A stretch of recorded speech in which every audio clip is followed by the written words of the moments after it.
A gente entende que um metabolismo alterado cria um ambiente no organismo que propicia essa célula a se transformar. Propicia essa célula, por exemplo, a gerar uma mutação.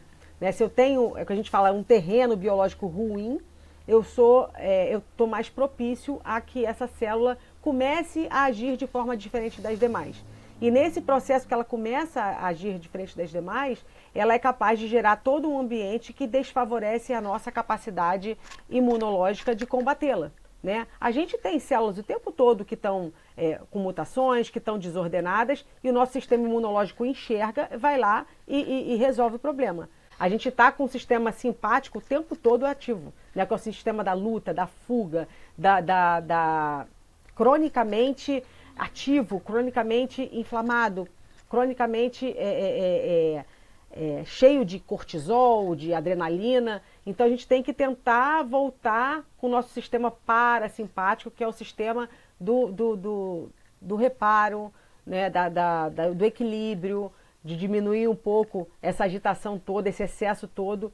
É esse equilíbrio que o nosso organismo tem que ser capaz de fazer o tempo todo. Porque quando eu jogo uma coisa maior do que a outra, no caso, o que a gente está vivendo hoje, que é essa ativação do sistema simpático o tempo todo, a gente entra na questão de doença. Muitas vezes, né? Eu quero perder peso, vou fazer a carnívora. Aí esquece, come quase nada de gordura. Está errado. Aí fica com o intestino que não funciona direito, não produz os hormônios de forma necessária. Lembrando que nossos hormônios têm aí uma necessidade de gordura, né? Do colesterol. Olá a todos, bem-vindos a mais um podcast aqui no canal Modo Primal. E hoje com a doutora Aline Fintelman. Ela é médica com especialidade em oncologia, já com com muita experiência na área, e hoje também trabalha com medicina integrativa. Doutora Aline, o seu currículo é muito grande aí para eu tentar explicar tudo e lembrar. Então, por favor, se apresente, seja muito bem-vinda e obrigada pelo seu tempo. Obrigada, Rafael, pelo convite. Bom, você já fez uma prévia, uma introdução, né? Eu sou realmente médica, formada em 2005. Fiz residência em clínica médica, em oncologia clínica, trabalhei nessas duas áreas assistencialmente falando, no dia a dia, de consultório, de hospital, internação hospitalar, emergência, CTI. E há alguns anos, na verdade, eu divido o meu tempo também com a área de gestão, né? Gestão em saúde. E hoje, morando fora do país, trabalho mais focado nas consultas online, pensando aí numa medicina de saúde, né? Na medicina integrativa ou medicina funcional, medicina do estilo de vida, né? Buscando aí melhorar a performance em saúde. E claro, mantendo também meu trabalho na área de gestão, que a gente também busca isso, né? Buscar do ponto de vista mais macro, né? Ajudar do ponto de vista até populacional, você buscar saúde, né? E não realmente ficar ali enxugando gelo e tratando apenas causa, né? Depois que acontece é sempre mais difícil. Então, se a gente puder prevenir, é sempre melhor. Então, hoje esse é o meu foco de atuação do ponto de vista médico. Perfeito. E como que começou a sua história com a medicina? Já era algo que você gostaria de ser já desde de criança? Existem algumas ideias de que a criança expressa muito a sua vocação, né? Ali por volta dos seus 7 até 9 anos. Eu falava que ia ser médica nessa época. Depois, meu pai é engenheiro. Eu gosto muito de matemática, acabei pensando em engenharia e tal. Cheguei a fazer um vestibular no segundo ano do ensino médio, né? Diferente da minha época, não era assim que falava, mas enfim, no segundo ano científico, né? E aí cheguei a fazer um vestibular para engenharia, mas depois vi que não era aquilo, realmente eu fiquei entre a medicina e a educação física. Eu sou apaixonada por esporte, sempre pratiquei, joguei futebol durante 6 anos. E aí, nessa época, acabei fazendo educação física primeiro e tive uma situação familiar, minha irmã do meio teve leucemia, e aí eu passei a viver com ela dentro do hospital. E aí eu falei, não, eu estou no lugar errado, eu preciso sair da educação física e realmente voltar para a área médica. E aí parei tudo, fiz vestibular de novo e passei para medicina. E aí, enfim, começa a minha jornada dentro da medicina de formação, né? Eu fiz clínica médica e oncologia. E hoje, na verdade, desde 2015, para 2016, eu comecei a mudar o meu estilo de vida, né? Eu comecei a praticar um esporte, né? Comecei a praticar o CrossFit e isso me mudou a minha forma de pensar em relação à alimentação, à qualidade de vida, a movimento, a exercício físico e a minha saúde mudou. Quando eu passei a ter uma alimentação diferente naquela época, eu senti diferença no meu corpo, na minha performance, no meu sono, na minha saúde. E isso começou a transbordar em mim, né? A querer estudar mais sobre isso, a entender mais sobre esse lado da medicina integrativa, da medicina funcional. E hoje eu me vejo muito mais com um trabalho voltado para essa área, né, tentando buscar esse resgate de performance em saúde nos meus pacientes, na minha família, nas pessoas que estão ao meu redor. E essa é um pouquinho da minha história. Uau, incrível como algumas coisas acontecem na nossa vida, né? E faz a gente mudar de caminho, assim, de repente, né? Não sei se foi assim com você, mas parece que foi, né? Um pouco. Foi. Né? E até por isso você escolheu a área da especialização em oncologia, né? Eu acho que tem uma influência, né? Eu já gostava antes, quando eu comecei a olhar, né? É uma coisa que já me atraía, mas certamente foi muito perto, né? O evento da minha irmã e essa decisão, então teve influência, sim, com certeza. Perfeito. E aí você falou que em 2015, 2016 você começou a mudar um pouco o seu estilo de vida. E como que era isso antes? Você antes de praticar esporte? Eu sempre gostei de esporte, né? Fiz futebol durante 6 anos. Comecei ali na educação física, fiz curso para ser árbitro de futebol, porque eu sempre fui apaixonada por futebol, mas esporte de uma forma geral. E aí, se eu for falar a respeito da minha alimentação, da minha saúde, eu posso dizer assim, eu nunca fui uma pessoa acima do peso, nunca tive doença metabólica, diabetes, hipertensão, nada disso. Mas era sempre uma alimentação muito próxima aí do que a gente tem dessa pirâmide alimentar que para mim está invertida, né? Então, assim, muito mais alimentação com muito mais carboidrato, não tinha esse conhecimento em relação aos alimentos ultraprocessados, à industrialização, mas nunca foi também uma alimentação super ruim, né? Nunca tivemos o hábito, meus pais nunca tiveram o hábito de fast food, refrigerante dentro de casa, nada disso.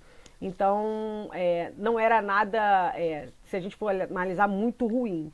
Mas quando eu entrei no CrossFit, como eu falei, a base da pirâmide do CrossFit é nutrição. Apesar das pessoas acharem que não, a nutrição está na base, né? E tem uma linha de raciocínio de alimentar que se segue muito, se seguia mais lá atrás no CrossFit, que é o Whole30, que é mais ou menos uma dieta paleo, né? E eu comecei a olhar aquilo ali com bons olhos, comecei a estudar, a entender como ela foi criada, né, e o que ela levou a sua criadora a mudar a saúde.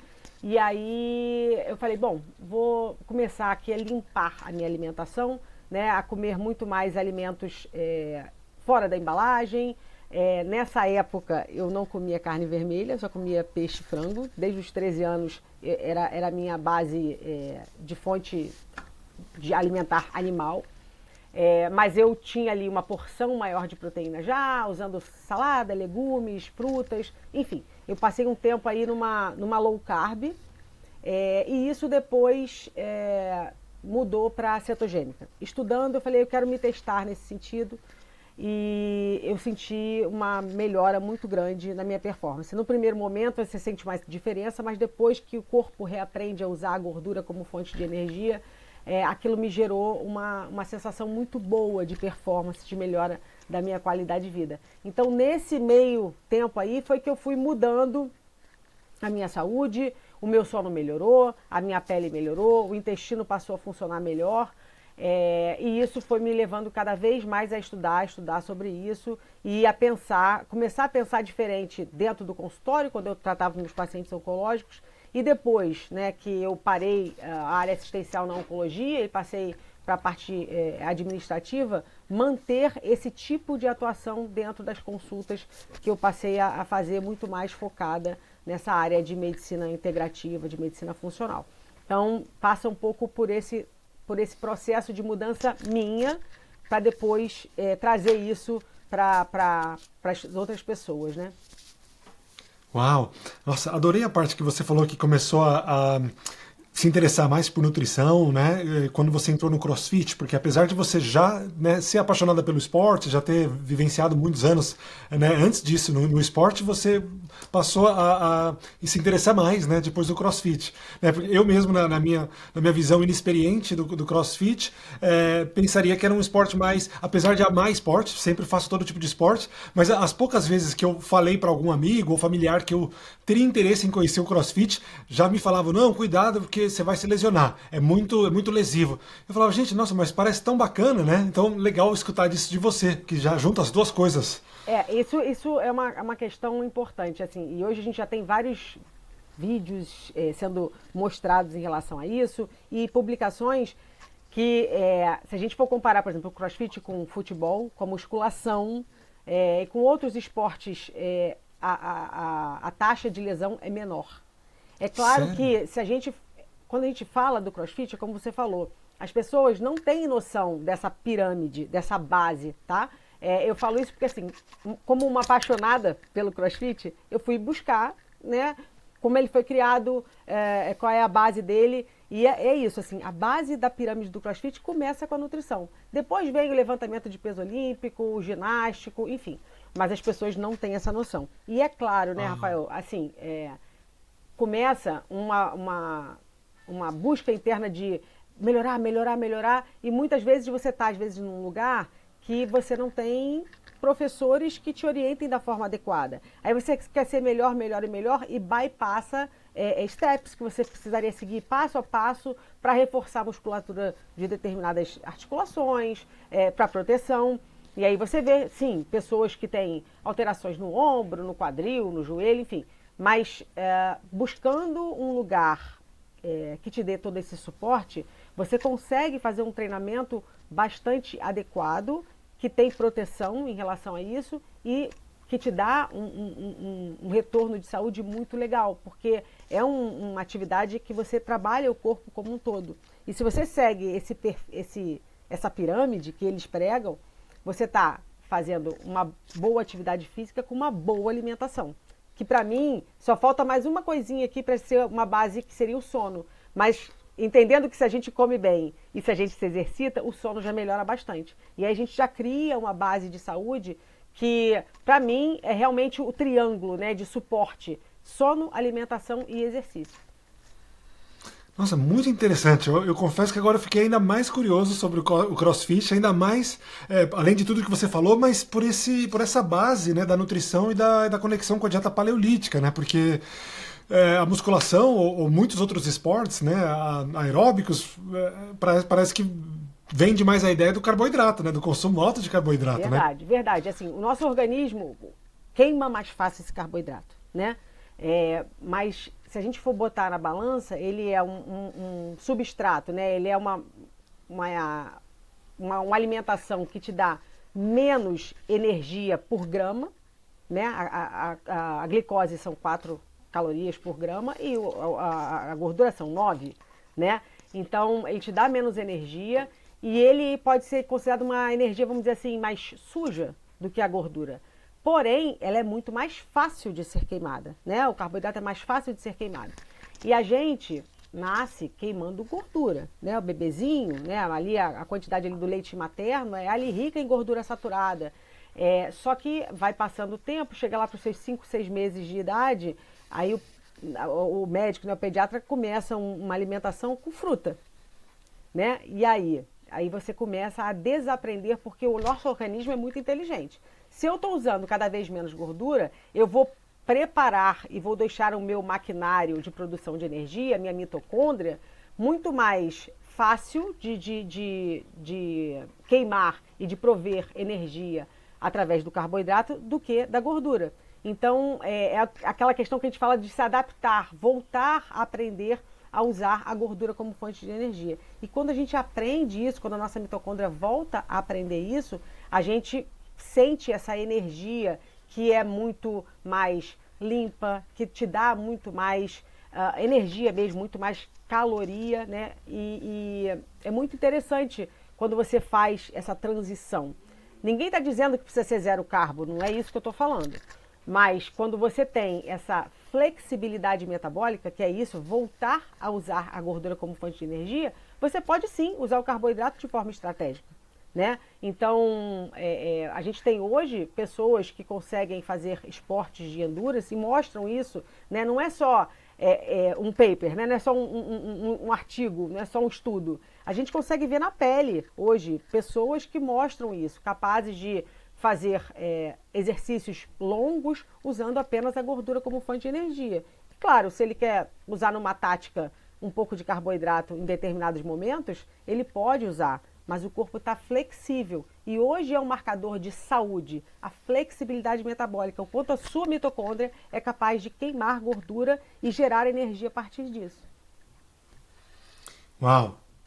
Incrível. Eu estou cada vez mais interessado sobre essa flexibilidade metabólica, né? Porque quando eu escuto essa palavra flexibilidade, eu penso, mas se eu ficar só no caso de quem está fazendo uma dieta carnívora, 100% carnívora, essa pessoa depois de alguns anos, ela vai perder a flexibilidade de usar glicose também, né? É curioso isso. Não perde, né? Não perde. E lembrando que assim, o carboidrato, ele é um macronutriente não essencial. O que é isso? Nós somos capazes de produzir a glicose que nós precisamos. Então, a gente não vai perder esse maquinário, né? A gente vai conseguir usar essa glicose, esse carboidrato que entra em algum momento, de forma estratégica. Ou, se você está numa dieta carnívora exclusiva, o corpo vai produzir essa glicose na hora que ele precisa, né? A gente tem vários testes aí, eu mesmo fiz isso e coloquei em rede social. Quando eu fiz um jejum prolongado, lá no meu quarto, quinto dia, você olha ao acordar, a minha glicose está ali em torno de 40 e pouco, 50, e eu estou bem, não estou tendo nenhum sintoma neurológico, nada disso. Mas na hora que eu fui para o exercício, sem comer nada de diferente, apenas tomando água, e medindo depois do exercício, minha glicose está ali em 100, cento e pouco. Como é que é isso? Porque o organismo fala, opa, precisei também desta fonte de energia para concluir a atividade que eu preciso. E ele vai lá, o meu fígado vai lá com as suas enzimas e consegue produzir essa glicose que a gente precisa. Então, é como se a gente fosse capaz mesmo de um carro flex, né? Quando eu tenho o álcool, a gasolina, quando eu tenho a gordura e o carboidrato e a glicose, ele sabe a hora de usar. Então, quando a gente está falando, por exemplo, de uma prova de endurance, e você ser capaz de queimar gordura o tempo todo, é como se você ficasse com aquela energia estável o tempo todo. E de repente você quer dar um sprint final, você pode até usar, né? Pode ser uma estratégia para você ali no final ter um gás que o carboidrato é capaz de te dar, por exemplo, para completar uma prova, né? Então, ter essa flexibilidade é muito interessante. O que a gente vê hoje é um excesso, tudo como você falou, carboidrato, carboidrato, carboidrato. Então, se você não tem ali essa capacidade da constância, não é incomum você ver as pessoas, como a gente diz, quebrar, né? Dentro do processo da prova, de uma prova de endurance. Então, a gente não desaprende a usar, não, sabe? A glicose, porque ela é muito fácil e a gente tem, sim, células e locais do nosso corpo que precisam de glicose. Mas o nosso organismo sabe produzir na hora que a gente precisa. Perfeito. Nossa, muito bom você ter falado isso, né? Porque às vezes eu fico na dúvida. Às vezes agora eu tô chegando próximo aos 100 dias, né, de dieta carnívora. Raramente eu conto nas mãos, nos dedos de uma mão, às vezes que eu experimentei uma fruta, né, ou algum legume. Foi bem raro mesmo, né? Foi quase 100% limpa. Mas às vezes eu fico pensando, poxa, mas será que o meu corpo vai perder essa flexibilidade ou essa capacidade de digerir outros alimentos? Será que não é legal, né, eu ciclar de vez em quando, variar entre uma carnívora, uma low carb, uma paleolítica, né, só para o meu corpo não perder a capacidade de lidar com outros alimentos, né? Eu não estou falando de processados, de açúcares, isso, né, fala até algo mais... O que a gente vê é que não tem essa perda, sabe? Diferente Legal. de quando a gente tá só no carboidrato, voltar a usar a gordura, você tem um tempo de adaptação, mas a gente também não perde, a gente só se readapta. Nosso organismo é muito flexível, né? Ele é muito adaptável. Então, assim, a gente tem hoje alguns carnívoros, né, de longa data, que hoje, por exemplo, colocam fruta na sua alimentação, outros que são estritamente carnívoros e e não tem nenhum problema. Eu posso dizer que nem você, eventualmente vai ter um vegetal no meu prato, quando eu vou, de repente, num restaurante, eu sei que a porção de carne não vai ser não vai me satisfazer, vamos por assim dizer. Fruta, como por exemplo um abacate, um coco, às vezes entram na minha alimentação, mas é bem raro. E eu nunca tive nenhuma dificuldade em relação a isso, né? De sentir piora ou de uma dificuldade em relação à energia. Te confesso que nunca tive nenhum problema nesse sentido. Maravilha, né? Pegando o gancho que você falou, né, dos atletas de endurance, que às vezes fazem muita atividade, né, em jejum, eu recentemente fiz também um meio Ironman. Não sou nenhum atleta profissional, né, faço tudo por hobby, mas eu gosto e resolvi me desafiar esse ano, fiz um meio, né, e totalmente em jejum. Eu estava já há 2 meses na dieta carnívora, estava preocupado se o meu corpo já estava, né, adaptado ou não, mas eu resolvi testar. Eu já tinha feito uns treinos em jejum, tinha dado certo, falei, agora acho que dá, né? Aí eu fiz e deu, sabe? Tipo, algo que explodiu minha mente, porque eu jamais teria feito nem metade do que eu fiz sem um gel de carboidrato a cada 50 minutos, que era o que eu fazia antes, né? E aquilo mexeu muito já comigo, né? Muito incrível isso, né? Como que o corpo pode ter essa capacidade, né? De continuar. A gente sabe que a gente tem uma reserva energética, né? A gordura é isso, essa reserva energética que a gente tem.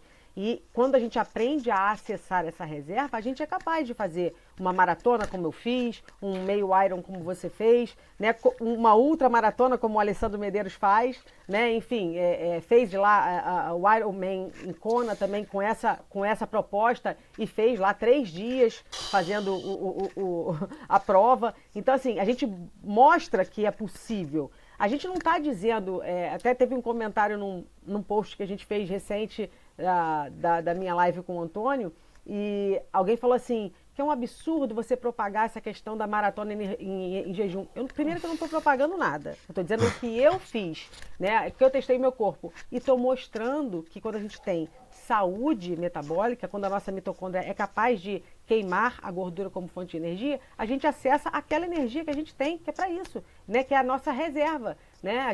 A gente come e acumula pensando que na hora que não tiver o alimento ali disponível para ser ingerido, a gente é capaz de acessar essa gordura. E eu vou te falar, Rafael, assim, diferente de muitos que terminam as provas com excesso de dor muscular, com dificuldade de descer uma escada, todas as minhas corridas, tá? Todas, assim, já fiz várias de 21, já fiz várias de 10, de 15, a maratona mesmo, o meu dia seguinte é praticamente sem dor. E eu acho que essa é a diferença, como eu voltando lá na história da energia limpa. Então, assim, vale a pena a gente se testar, sabe? Entender do que a gente está falando. E a gente tem hoje pesquisadores que mostram isso, né? Que nós, mesmo não ingerindo o carboidrato que se prega para ingerir em determinadas provas como essa, nós somos capazes de repor a nossa reserva de glicogênio, que é aquela glicose que fica disponível ou dentro do músculo ou no fígado. A gente reproduz, na verdade, né, produz isso igualzinho a um atleta que consome uma grande quantidade de carboidrato. Então, eu acho que, assim, quando a pessoa duvida, depois que ela chega, claro, exige uma readaptação. Como você falou, eu fiquei lá um tempo em carnívora, comecei a treinar em jejum.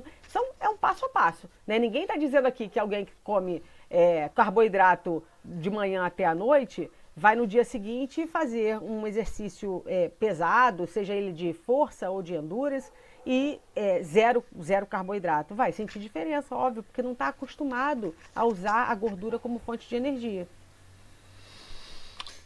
Total, realmente, faz 20 anos já que eu faço todo tipo de dieta e eu nunca vi algo do gênero, né? Acho que é a dieta mais longa, né? Normalmente minhas dietas duravam um mês, né? 2 meses no máximo.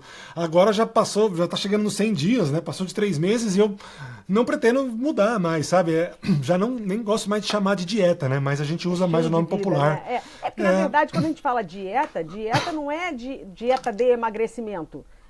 Isso foi uma distorção da palavra. Dieta é o que você come, é aquilo que você escolhe se alimentar ao longo do dia, né? Eu tenho essa mesma sensação que você teve, né?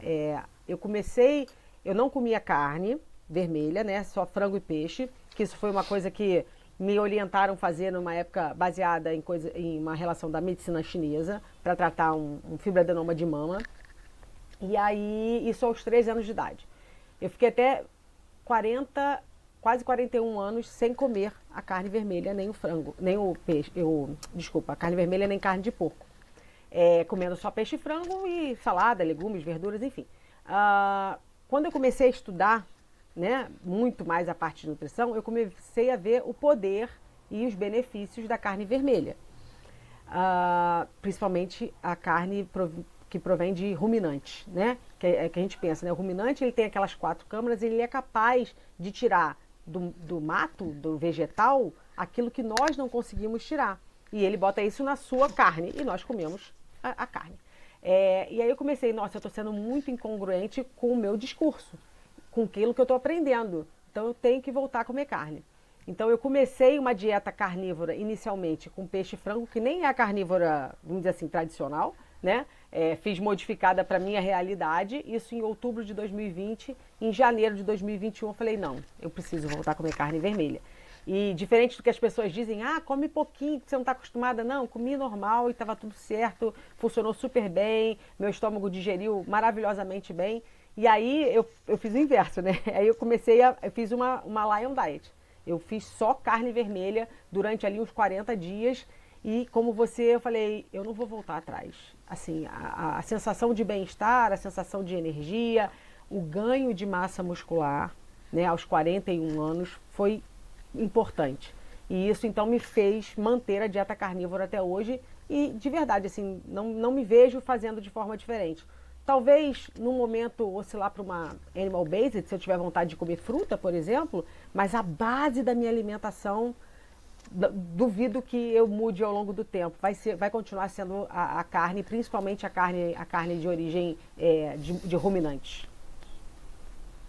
Perfeito. E nesses anos que você ficou sem a carne vermelha, né, dos ruminantes, você sentiu alguma diferença antes e depois? Além dos músculos, né, no caso? Então, assim, passei esses anos comendo só o peixe e o frango. Eu tinha performance, né, não tinha nenhum problema maior. A questão do fibroadenoma, não só isso, eu acompanhei de outras formas também. Cheguei no final de um período, eu operei quando ele ficou bem menorzinho, ele era grande. E quando eu passei a voltar a comer a carne vermelha, eu senti mais energia. Eu senti uma diferença, entendeu? Eu senti que me saciava mais, que eu tinha mais energia, que eu tinha mais disposição, que meu sono melhorou. Meu intestino melhorou, apesar das pessoas falarem assim, você não está comendo fibra. Não, funciona perfeitamente.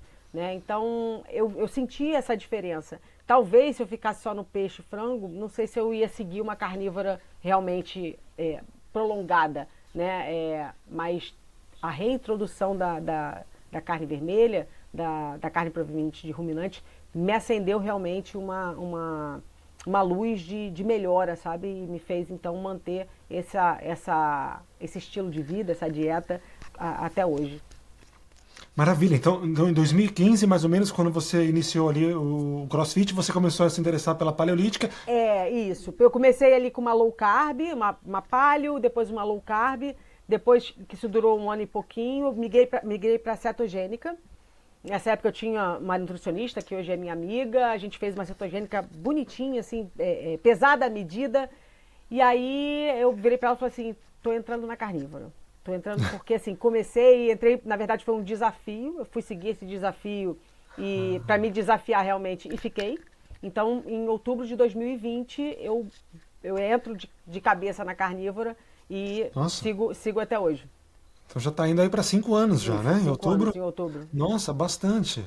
E começou com a Lion Diet, depois agora ficou numa Animal Based. Fiquei uns 40 dias na Lion, que não é fácil, não é fácil mesmo. Sim. Não é fácil, não é por dizer assim, dá mais fome. É difícil porque você fica mais restrito. Restrito, né?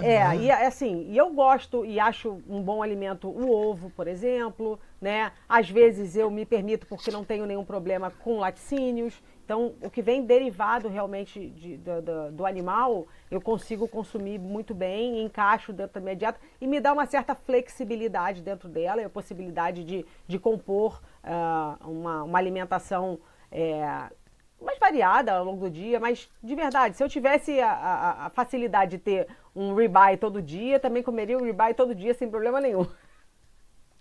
Perfeito, concordo, eu também. Mas você pode compartilhar um pouco com a gente, doutora, a sua alimentação diária, sua rotina, quantas vezes você come, mais ou menos? Eu sou uma grande apaixonada pelo jejum, né? Já fiz vários protocolos de jejum prolongado, mas também, né, estudando, entendendo, hoje, com 45 anos, eu tento ciclar essa abstinência voluntária, esse jejum, junto com o meu ciclo menstrual, né? Entrando aqui no climatério, a gente começa a ter uma grande variação e a gente quer colaborar com a nossa produção de hormônios, né? Então, pensando nisso, eu meio que ciclo os meus jejuns um pouco mais longos com o meu ciclo hormonal, né? A gente tem um ciclo menstrual, né? Que começa, na verdade, a gente tem o primeiro dia, né, de fluxo, a gente diz que é o D1 do ciclo, mais ou menos ali em torno de entre 12 e 16 dias a gente está passando pelo ciclo folicular, ovulação nesse meio aí, e depois o que a gente chama de fase lútea, que são os outros demais dias até chegar ali em torno de 28 dias, né? Essa primeira fase, né, que é a folicular, até no máximo a ovulação, a gente tem a possibilidade de fazer jejuns mais prolongados. É a fase em que o nosso estrogênio está ali maior, a testosterona está maior, e nessa fase final, que é a fase lútea, que é a progesterona, é quem domina o ciclo, é ideal que a gente restrinja mais esses jejuns. Porque é uma fase, imagina, a progesterona está alta, a fase lútea é a fase que a mulher, teoricamente, se programou para conceber.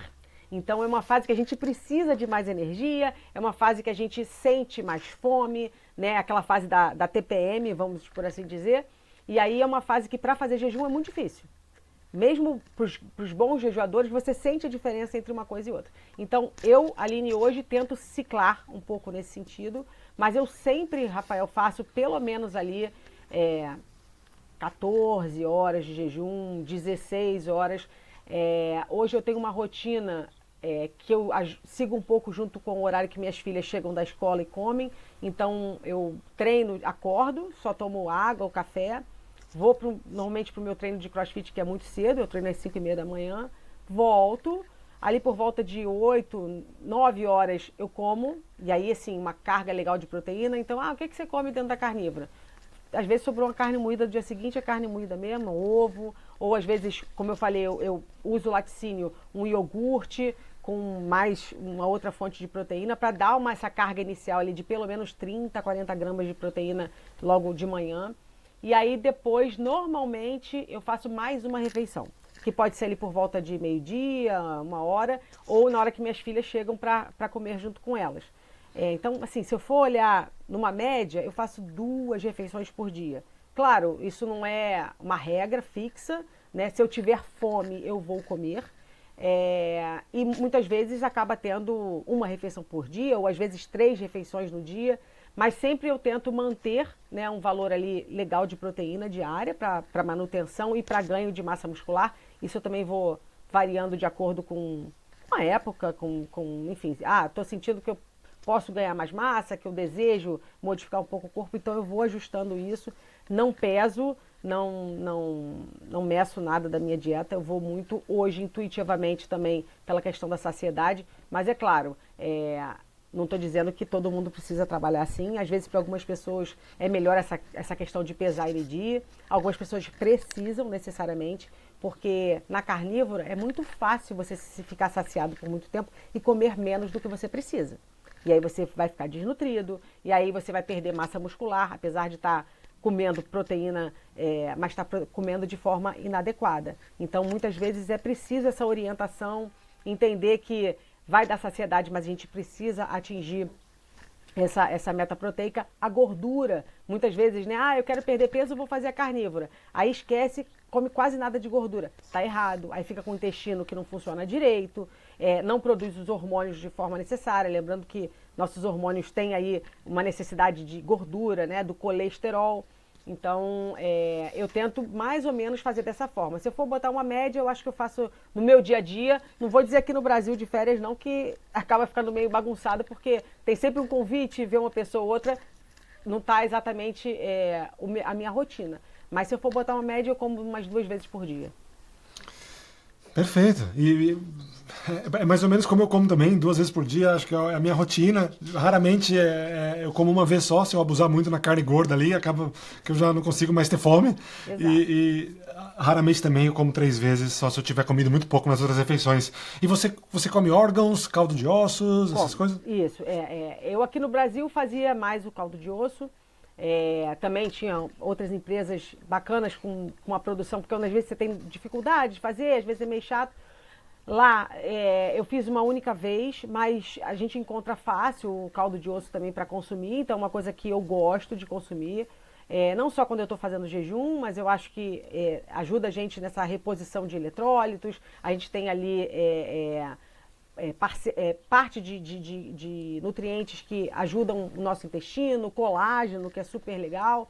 Então, eu curto bem o caldo de osso, adoro todas as vísceras, então assim, também como. Se eu tenho dificuldade de encontrar, hoje a gente também tem algumas suplementações que são legais, apesar de que a gente tem vários carnívoros que fazem só músculo, né? Não comem nenhuma víscera e também performam muito bem.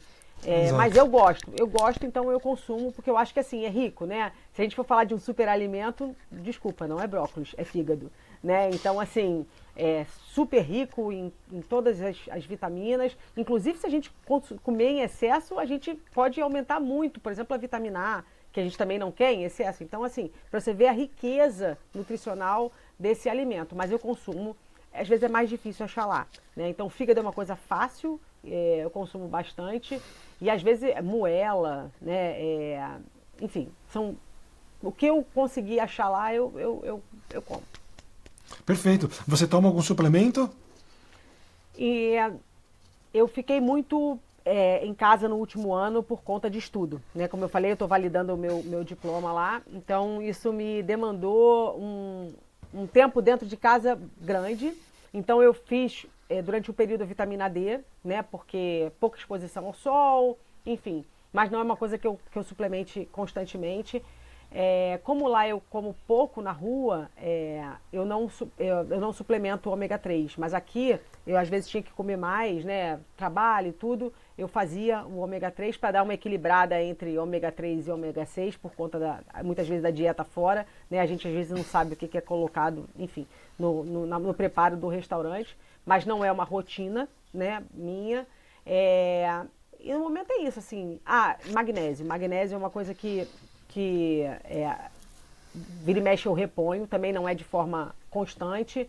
E eletrólitos, né? Porque às vezes eu faço com sal, mas a gente sabe que também não é tudo que a gente precisa, né? E com a insulina baixinha que a gente fica fazendo a carnívora, muitas vezes é importante a gente repor esses eletrólitos, porque eles se perdem junto com o sódio, né? Então eu uso o eletrólito, principalmente se eu estou com muita atividade física.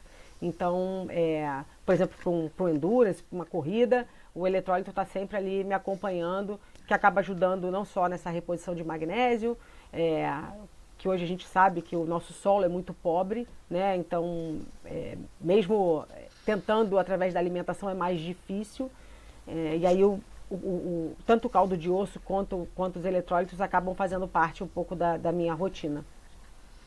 Perfeito, eu também uso eletrólitos e às vezes a vitamina D, né? Porque aqui em Londres às vezes o sol falta, então a vitamina D às vezes faz parte também. Mas você falou do magnésio, você toma o magnésio mais o eletrólito ou já Não, inclui então, tudo junto? Às vezes, porque dependendo do eletrólito, a gente tem eletrólitos muito bons, que já tem uma dose bacana de magnésio pro dia, né? Para dose diária. Como isso também não é uma rotina, e às vezes eu uso algum magnésio à noite, que ajuda no processo de sono, ajuda na questão intestinal também. E aí, se eu não estou usando com muita regularidade o eletrólito, como aconteceu nesse último ano, que eu praticamente não fiz muita endurance, minha atividade física diária era basicamente o crossfit, corrida uma vez por semana quando eu conseguia encaixar no domingo. Então eu acabei usando mais o magnésio em cápsula mesmo para fazer essa reposição. E aí água com sal, enfim, sem necessariamente estar usando um eletrólito pronto no dia a dia. Perfeito, porque às vezes o eletrólito vem outras coisas, né? Vem Sim, potássio, vem sim, sódio, sim, vem, né? sim. E às vezes não é necessário, né? Às vezes eu acho que Você vai para um excesso. eu vou procurar então, acho que o magnésio separado para começar a introduzir de vez em quando. É. Interessante. Doutora, mas fala um pouquinho então da sua área de especialidade, né? Nos seus estudos e na sua experiência, você percebe já uma melhora em pacientes, né, com câncer ou, né, com disponibilidade a ter o câncer? Então, a gente hoje enxerga muito a questão do câncer como uma doença metabólica, né? A gente sabe que existe um papel da genética, mas dos genes, das mutações, mas isso cada vez mais se enxerga que isso é pequeno, né? Vão ter situações, sim, que a genética comanda, né? A mutação está ali e ela vai gerar ali uma célula com comportamento diferente das outras, né? Com uma multiplicação além do normal e a capacidade de sair da onde ela nasce para outro lugar, que é o que a gente chama de metástase. Entendendo o câncer como uma doença metabólica, a gente entende que um metabolismo alterado cria um ambiente no organismo que propicia essa célula a se transformar. Propicia essa célula, por exemplo, a gerar uma mutação. Né? Se eu tenho, é o que a gente fala, um terreno biológico ruim, eu estou mais propício a que essa célula comece a agir de forma diferente das demais. E nesse processo que ela começa a agir diferente das demais, ela é capaz de gerar todo um ambiente que desfavorece a nossa capacidade imunológica de combatê-la. Né? A gente tem células o tempo todo que estão com mutações, que estão desordenadas, e o nosso sistema imunológico enxerga, vai lá e resolve o problema. Mas se a gente está com um corpo doente, um corpo não saudável, mesmo que seja, a gente começa a ter um corpo que está propício a essas células se desenvolverem e elas, por si só, nesse seu mecanismo de oncológico, né, cancerígeno, ela se esconde, vamos dizer assim, desse sistema imunológico, ela começa a se reproduzir. Quando a gente fala de uma alimentação limpa, de uma alimentação que resgata esse processo metabólico, que é capaz de melhorar a nossa imunidade, de diminuir citocinas, né, produtos inflamatórios que são gerados no nosso corpo, a gente está falando de uma alimentação que é capaz de prevenir.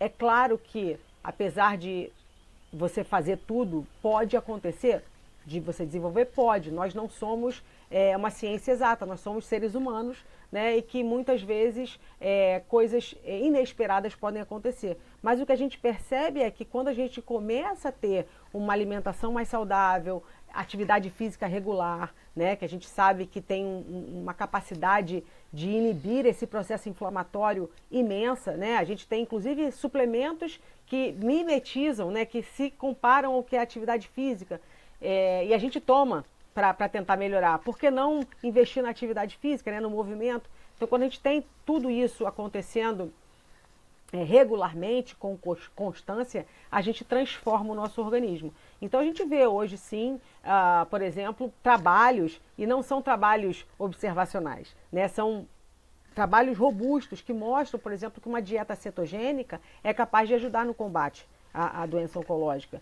Uma dieta livre desses processados e ultraprocessados, onde a gente usa a gordura como a principal fonte de energia, capaz de auxiliar dentro do tratamento, melhorar a qualidade de vida do paciente, manter trofia muscular, que é uma coisa que a gente vê muito no paciente que está em tratamento, essa coisa do definhar, né, de perder músculo, né, da caquexia que é relacionada ao câncer.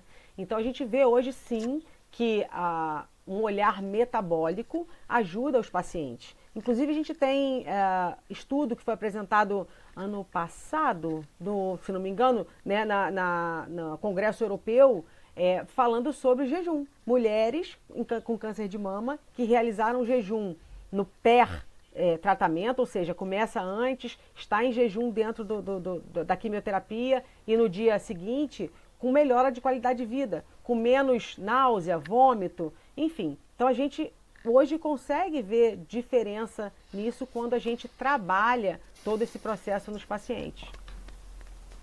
Maravilha. Não, sim, eu percebo muito disso que você falou com a entrevista que eu tive recentemente com a doutora Raquel também, que Sim, foi muito surpreendente. muito Né? legal. Não Né? está no ar ainda. A história dela é muito bacana, né? Não foi pro ar ainda, mas vai na semana que vem. Realmente foi bem forte ali, né? Mas eu não sou médico, eu não sou nutricionista, mas eu sou muito curioso, né? Sou bem nerd para esse assunto de nutrição, de saúde. A minha esposa é médica, então acho que, não sei, eu acabo absorvendo um pouco ali do dia a dia dela também e eu me interesso, né? E acho que para mim uma das maiores descobertas nesse ano de 2025 foi entender que, né, o câncer é uma doença metabólica, né? No caso é um sintoma, mas na verdade a doença ela está acontecendo ali no metabolismo. Então não adianta ela tratar o sintoma, porque ele vai voltar se não resolver a causa que está no metabolismo. Né? Isso para mim já já foi não muito... Não só para você, Rafael. Assim, ainda hoje a gente tem... Eu não aprendi isso na minha residência de oncologia, nem de clínica, nem como médica. Né? É algo que a gente está vendo nascer, mas que não é novo. Né? Está crescendo o número de pessoas que estão estudando sobre isso, pesquisando sobre isso, mas ainda é algo que não está claro para muitas pessoas. E acaba, eu acho que de certa forma, impedindo que ações novas, né, ações que vêm para ajudar a medicina tradicional, como eu falei no podcast com o Antônio, ninguém está dizendo que abandona a medicina tradicional, não faça quimioterapia, não é isso. É você conseguir botar as duas coisas atuando ali, juntas, né?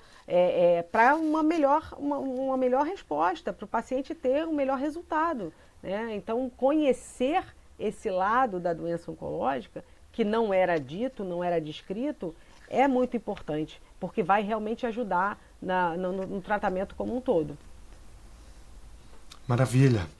Não, com certeza. E você acredita então que os carboidratos, principalmente o excesso de carboidratos, nem o excesso de carboidratos, mas se a gente for falar de açúcar, né, de processados, de carboidratos no geral, eles criam um terreno fértil então para as doenças, né, principalmente verdade, o câncer? Quando a gente está falando, o meu entendimento muito é quando como você falou, o excesso de açúcar, o excesso de processados e ultraprocessados, óleo vegetal, oxidação. Isso é ruim. Ninguém está falando que banana, batata, não é isso, não é essa a questão. Mas comer de forma adequada. E não é só a alimentação, né? A gente está vivendo um excesso de tudo. Então, um sono adequado, uma atividade física que deixa de fazer. Então, você imagina, quando a gente olha o protótipo do indivíduo hoje, né, a gente vê alguém que está sedentário, né, que não dá nem 5.000 passos por dia. E eu não estou falando só de fazer exercício 1 hora no dia, é se movimentar. Hoje as pessoas não se movimentam, né? Sentam para um trabalho ou sentam em casa e ficam no sofá, já tem controle remoto, depois você digita ali, a comida chega em casa para você. Então, assim, é um conjunto, né? A gente está falando de alimentação, de exercício, de sono, de saúde mental. Se a gente vai quebrando um desses pilares, a chance de você desenvolver esse terreno fértil para a doença, não estou falando só de câncer, a gente está falando aqui de obesidade, de diabetes, de hipertensão, de Alzheimer, né? Enfim, então a gente começa a criar esse terreno ruim.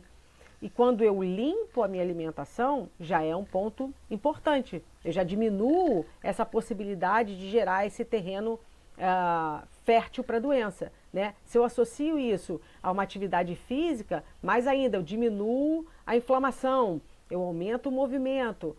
Se eu durmo direito, eu limpo o meu cérebro, eu consigo como é que se diz? Limpar mesmo, reajustar meu corpo, né? Regenerar, era essa palavra que eu queria encontrar. O sono tem esse papel, né? Então eu vou ajustando cada um dos pilares. Não adianta só ajustar um deles, né? Se os outros, lembrar da base, se um deles tiver quebrado, eu vou pender para um dos lados. E isso pode gerar um desequilíbrio orgânico, né? Como a gente fala, nesse excesso da vida, a gente está com o sistema simpático o tempo todo ativo, né? Que é o sistema da luta, da fuga, da cronicamente ativo, cronicamente inflamado, cronicamente cheio de cortisol, de adrenalina. Então a gente tem que tentar voltar com o nosso sistema parasimpático, que é o sistema do reparo, né, do equilíbrio, de diminuir um pouco essa agitação toda, esse excesso todo. É esse equilíbrio que o nosso organismo tem que ser capaz de fazer o tempo todo. Porque quando eu jogo uma coisa maior do que a outra, no caso, o que a gente está vivendo hoje, que é essa ativação do sistema simpático o tempo todo, a gente entra na questão de doença.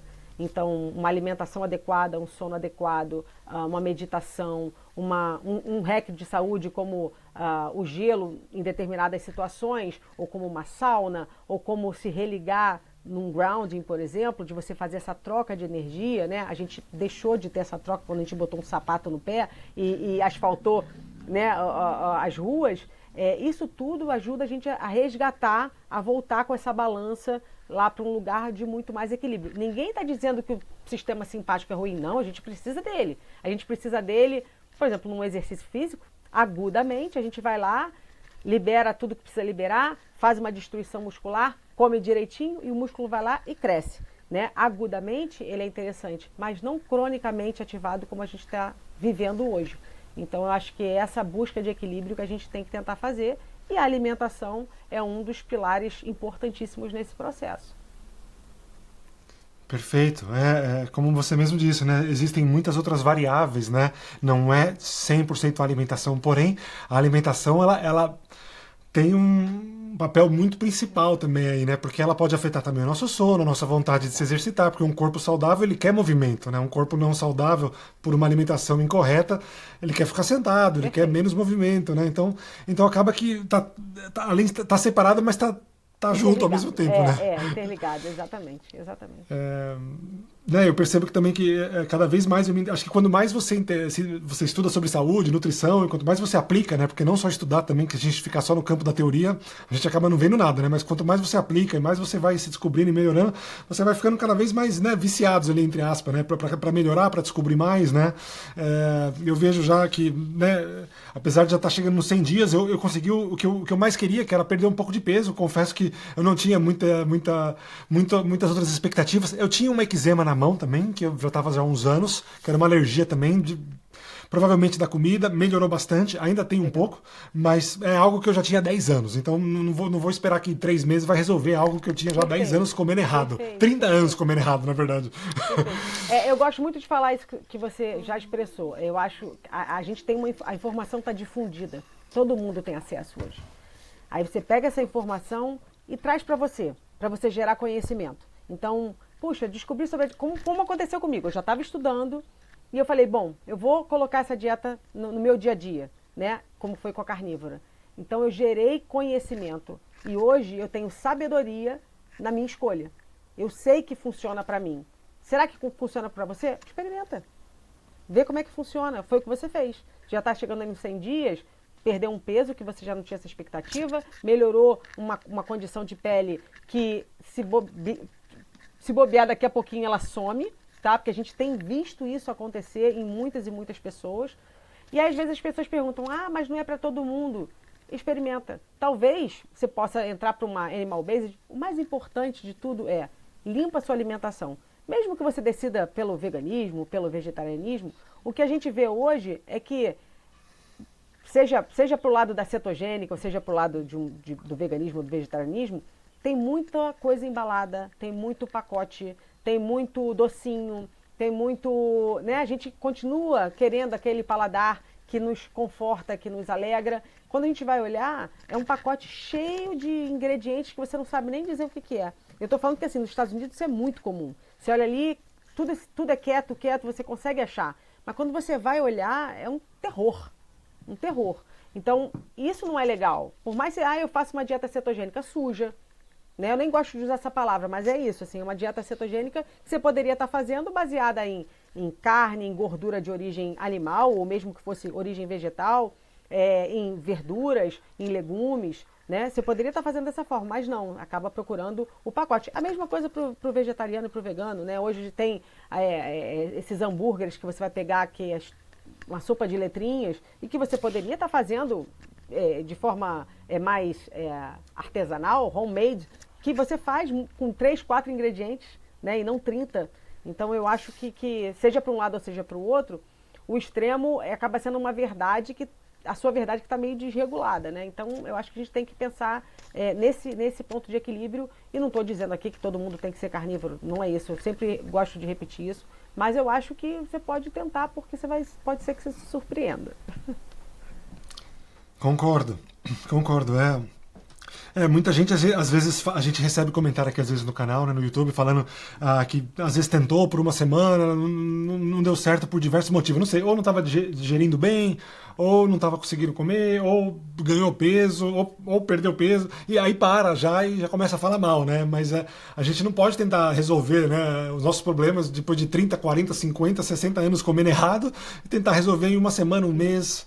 Não vai resolver, né? E se você pega o que você falou, tentar uma semana. Imagina você vem de uma dieta com um monte de ultraprocessado, de açúcar, você modificou a sua forma de digerir. Né? Você aumentou o pH do seu estômago. E lembrando que para a gente digerir carne, para a gente digerir proteína, a gente precisa de um meio ácido. Senão a gente não consegue digerir a carne de forma adequada. Então você vem com uma pessoa que passa a vida inteira comendo só carboidrato e carboidratos, vou dizer, os ruins, né? Processado, ultraprocessado, açúcar. Esse pH está muito alto. Você vai comer a carne, aí vai dar aquela sensação de má digestão, ficou estufado. Limpa a alimentação. Vai demorar um tempo, né? Não vai ser em uma semana que você vai ver resultado. No meu caso, acabou sendo uma semana porque eu já vinha de uma dieta cetogênica. Minha dieta já era limpa, eu já não comia açúcar, eu já estava ali baseado em alimentos naturais, né? E aí, quando entrou a carnívora, eu digeri muito bem, sem problema nenhum. Por quê? O pH do meu estômago, o meu sistema digestório já estava completamente ok, né? Mas para alguém que vem constipado, ou mesmo com um excesso, né, com uma diarreia, que está comendo mal o tempo todo, é difícil em uma semana. Para qualquer dieta, né, Rafael? Acho assim, eu decidi migrar para um veganismo. Não deu certo em uma semana. Não vai dar certo em uma semana, né? A gente tem que limpar realmente tudo que a gente está fazendo e esperar o nosso corpo se reequilibrar. Ele está vivendo uma realidade nova, né? E como você falou, não espera que em uma semana você vai resolver algo que você vem há 30 anos fazendo. Eu antes de começar, eu estudei muito bem, acho que eu passei um mês ali, quase que full time, né? O tempo inteiro ali eu estava só estudando, lendo, assistindo tudo quanto é podcast. Aí eu falei, ok, acho que eu tô com uma base boa para começar. Mas mesmo assim eu já comecei pensando que eu ia fazer por pelo menos 3 meses, porque, né, eu não criei a expectativa que um mês eu ia já perceber alguma coisa, seja a perda de peso, seja a melhora na alergia, mas eu já comecei 3 meses, apesar de falar para os amigos e familiares que ia ser só um mês, para não assustá-los, né? Mas na minha cabeça eu sabia que ia ser 3 meses, porque era o mínimo de tempo o mínimo do mínimo para eu poder ver se realmente valia a pena, né? E realmente valeu. Já depois de 30, 40 dias eu sabia que eu ia continuar já. Legal. E não sei, porque é fácil, né? A dieta carnívora, se você já gosta de carne, é uma maravilha comer carne, né? Churrasco, quem é que não gosta? Exato, exato.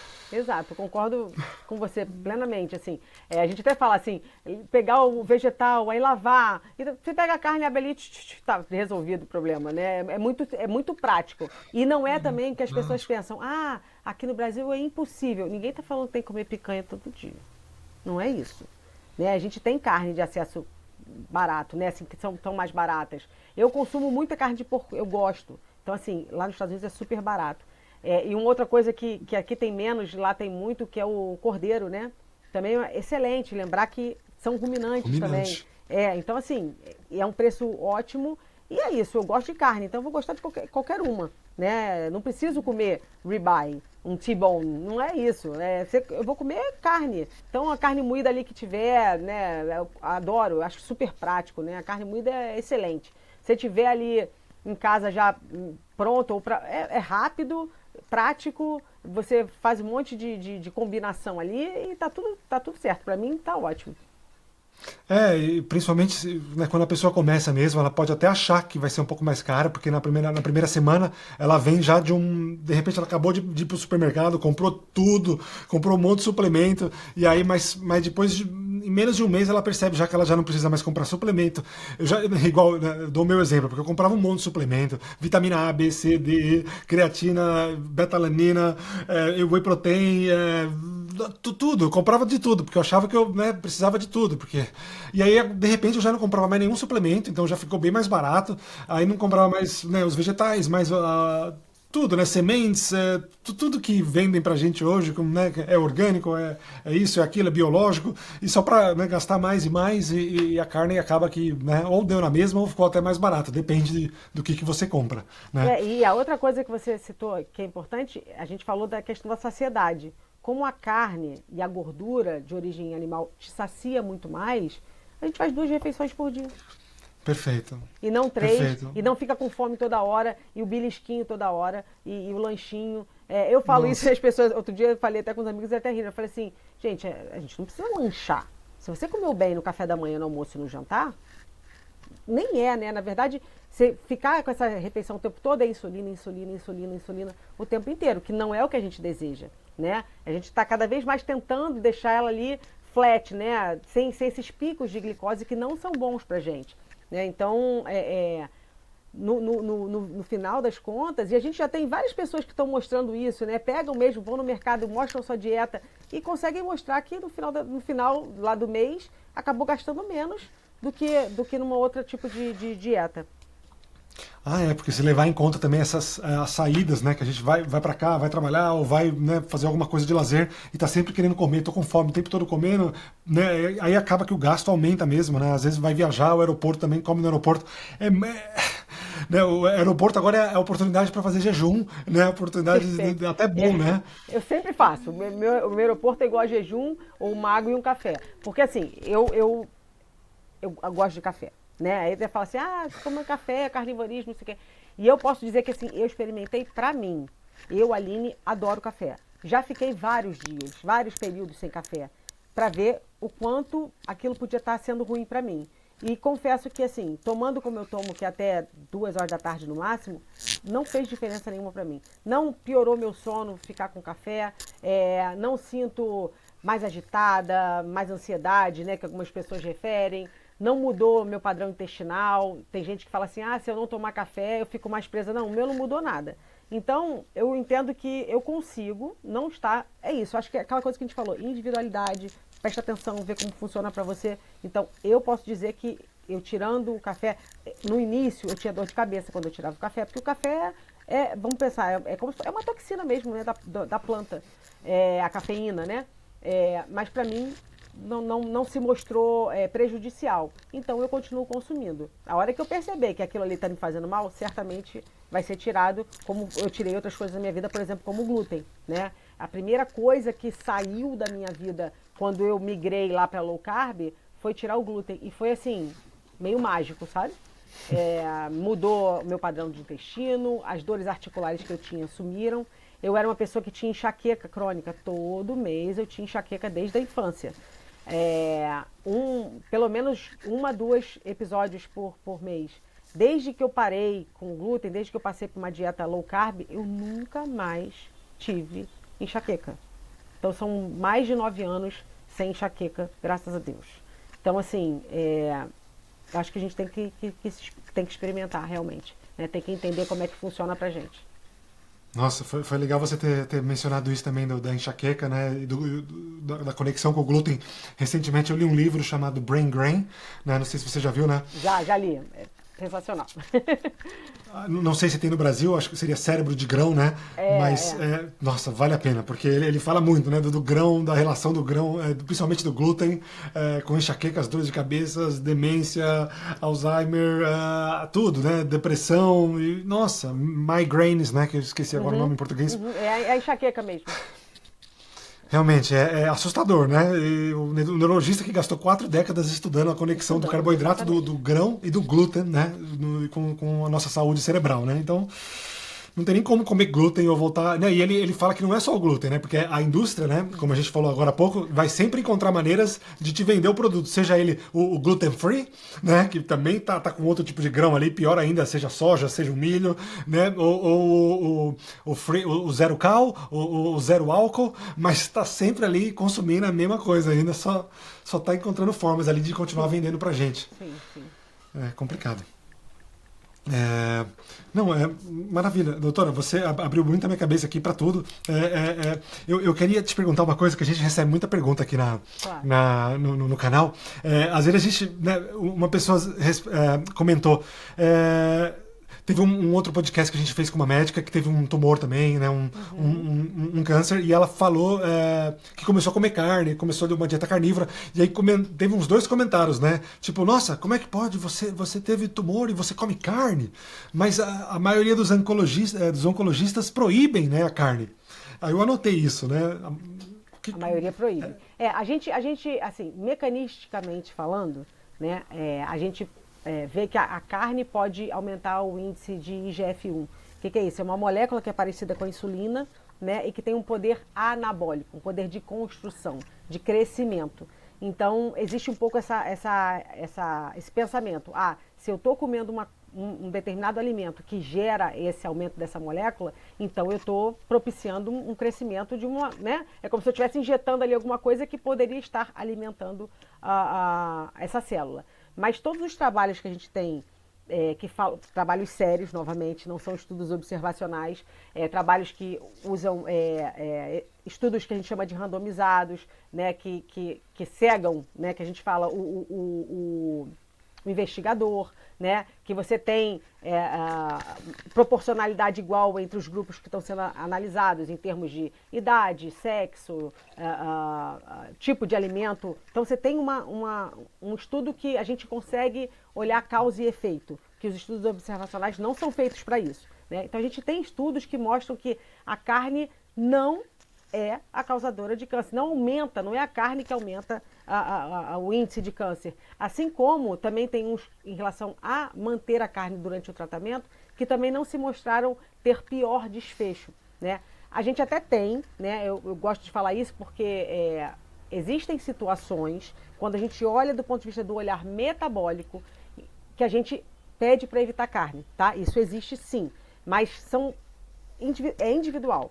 A gente pega o paciente, mede algumas coisas no sangue dele e vê que aquele paciente, naquela situação, naquele câncer, naquele estágio, enfim, talvez ali eu precise segurar um pouco a questão da carne para ele, tá? Então existem situações nesse sentido. Mas generalizar, como provavelmente essa pergunta, e como a gente pega os oncologistas falando, e como a gente pega o guideline das diretrizes da ASCO, que é a Sociedade Americana de Oncologia, tá lá para você evitar carne mesmo. Para comer, se não me engano, 2 vezes por semana, numa quantidade que eu vou te dizer que talvez seja menor do que eu como no meu almoço. Então, assim, tá lá, entendeu? Então, as pessoas perguntam porque é isso que é difundido. Mas se a gente for olhar os estudos sérios, os estudos que não estão contaminados, porque os estudos, Rafael, o que mostram? A pessoa escreve lá que comeu carne. Sabe qual era a carne dela? Lasanha de carne. Aí eu não estou comendo carne. Eu estou comendo uma coisa processada, uma farinha, né, que compôs uma refeição que tinha carne. Então, como é que eu posso analisar e dizer que foi a carne a causadora se eu estou falando de um hambúrguer com pão, com batata frita ou de uma lasanha de carne? São esses estudos que acabam mostrando que existe um papel prejudicial da carne dentro do contexto do câncer e do tratamento. Então, generalizar e dizer que não pode comer carne, na minha opinião, e no que a gente vê hoje em estudos, que aí não adianta só o achismo da Aline, não é isso, é o que a gente tem em estudos sérios, estudos que podem, sim, nos ajudar a entender causa e efeito, a gente não vê esse papel deletério da carne sobre a doença oncológica, não. Eu posso falar, assim, aí entra a experiência de N1, que sou eu, Aline, né? Acabei de fazer agora endoscopia, colonoscopia, 5 anos de carnívora, meus exames estão todos normais. Então, assim, que dizem muito, né, do câncer de cólon e a carne, enfim. Para mim tá tudo certo, por enquanto tá tudo certo. Então, dentro da minha experiência de N1, eu tô indo muito bem com a carne. Mas eu acho que a gente tem que esclarecer isso cada vez mais, sabe? Porque eu acho que a gente tem muito fator de confusão, e é o que leva a esse tipo de discurso para a sociedade como um todo. E aí as pessoas vêm batendo na carne de forma que não seria correta, né? A gente está apontando o dedo para algo que é tão nutritivo e tão importante, eu acho que foi tão importante para o nosso desenvolvimento como espécie, e culpando algo que não é culpa dela. Perfeito. Nossa, porque se a gente for analisar realmente as pessoas que comem carne, né, a maioria assim, né, desde antigamente também, são pessoas que levam uma vida mais rebelde, né, assim, é assim que foi associado, né, carne por muito tempo, né, é a pessoa que fuma, que bebe, né, que não cuida da saúde, que não se exercita, só fica comendo carne ali, assistindo TV. E aí, que a gente claro, fala né, do viés do paciente saudável, né? Quando a gente pega, por exemplo, alguém que faz um veganismo, um vegetarianismo, ou que evita a carne, né? É até onívoro, mas a carne é a última opção. Geralmente é o paciente que se exercita, que dorme direitinho, que não fuma, que não bebe. Aí quando vai olhar para o carnívoro, né? Aí fala assim, não, é aquele paciente do churrasco, que bebe, fuma, não é só o churrasco, é o pãozinho, né? A farofa. Tem um monte de coisas ali que contaminam a nossa capacidade de interpretação, né? Então, quando a gente pega o animal-based bacana ou um carnívoro, a gente não vê esse tipo de coisa.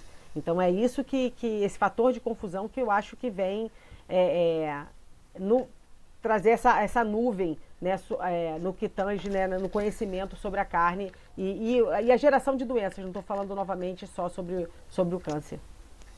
Perfeito. Eu acompanho muito a indústria de comida, né? Porque eu trabalho já com essa indústria há quase 10 anos e às vezes eu sigo muitas páginas nos Estados Unidos sobre churrasco, sobre barbecue, principalmente agora, né? Desde que eu comecei na Carnívora 3 meses atrás.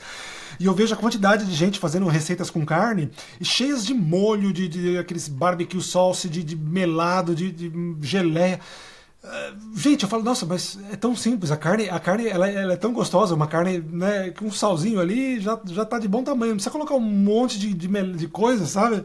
E é aquilo que acaba, né, gerando outros problemas, né? Quando eu vou te falar que agora a gente vivendo lá, e eu como carnívora, e acaba que isso extrapolou para dentro da minha família como um todo. Minhas filhas não são carnívoras, nem meu marido, mas a quantidade de carne e a atenção que é dada à proteína é enorme. Minhas filhas já sabem. No final, quando elas não querem mais comer, posso só comer a carne? Pode. É assim. Mas a gente passou a fazer muito churrasco, né?